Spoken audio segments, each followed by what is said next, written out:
Karibu tena mtazamaji, tuendelee na taarifa zetu ambapo tunaelekea kaunti nambari 3 tukiarifiwa kwamba wakazi wa Mwenda Pole Kanagoni huko Magarini wameandamana wakilalamikia kunyanyaswa na baadhi ya maofisa wa serikali katika eneo hilo.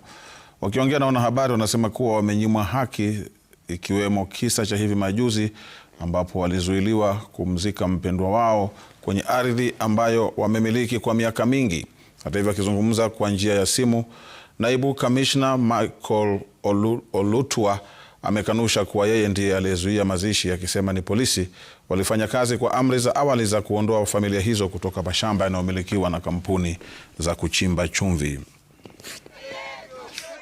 Tuko hapa kushtumu tukio ambalo lilifanyika hapa kwetu. Yaani tulifelewa na mtu wetu na tukakosa ile haki ya kumzika.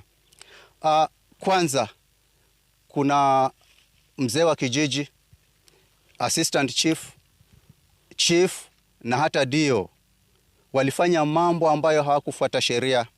Walikataza kwamba tuweze kuzika. Kuna mtu wetu alikufa ni Jonathan Baraka.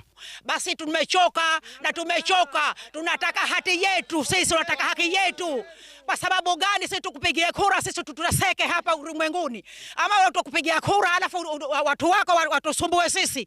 Basi sisi tumechoka, tunataka haki zetu. Na alikuwa kuna wetu wengi waliozikwa huku, ni kwa nini hawa wasitupatie kodi oda kama hawataki? Ni death certificate za watu kama 10, zaidi ya 10 ambao wamezikwa hapa. Hii ni ushahidi kamili. Lakini cha kushangaza, wakati huu assistant chief amefika pale na mzee wa mtaa na chifu yao pia wamefika pale, wakasema hakuna nafasi ya yule kijana aweze kuzikwa pale. Na kama mtu hapa ndiko kwenu, utaenda naye wapi? Ule mwili utapeleka wapi? Tuelekea kaunti namba 3.